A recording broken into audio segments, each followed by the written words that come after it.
आज होता संडे म्हटल्यावर काहीतरी काम एक्स्ट्रा असतंच. मग आज म्हटलं ब्लाऊज कट करून घ्यावं.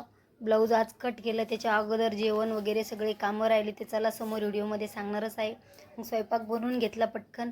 आता मुलांचे ट्युशन होता आज, तर मी पटकन अशा चपात्या बनवून घेतल्या. सकाळी भाजी बनवून झाली होती माझी, चपात्या राहिल्या होत्या बनवायच्या. मग चपात्या बनवून घेतल्या. मुलानं पण मुलाचं सगळं आवरून घेतलं. मी चपात्या बनवत होते तोपर्यंत मुलीचं राहिलेलं होमवर्क तिनं सगळं तिचं कंप्लीट करून घेतलं. म्हटलं थोडंफार खाऊन जा ट्युशनला. आता त्यांचे फर्स्ट सेमिस्टर चालू होणार आहे, तर संडेला पण ट्युशन असते.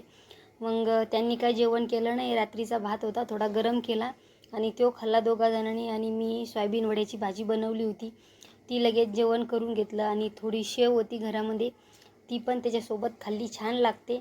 मग जेवण आम्ही, मुलगी नंतर आली जेवायला, आम्ही दोघांना अगोदर जेवण करून घेतलं. आणि तिचा अभ्यास झाल्याच्यानंतर तिनं पण जेवण घेतलं होतं. थोडा खिचडी खाल्ली.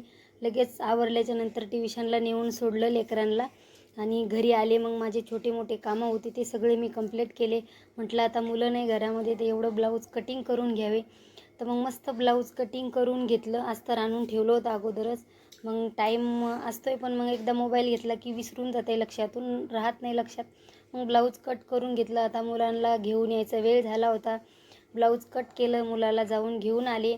आणि थोडीशी भूक लागली होती. मुलगी लगेच जेवायला बसली, तिला चटणी खायची होती. आणि मुलगा माझा तीळ साखर खात बसला होता. आजचा काही असा दिवस गेला. चला भेटूया अशा दुसऱ्या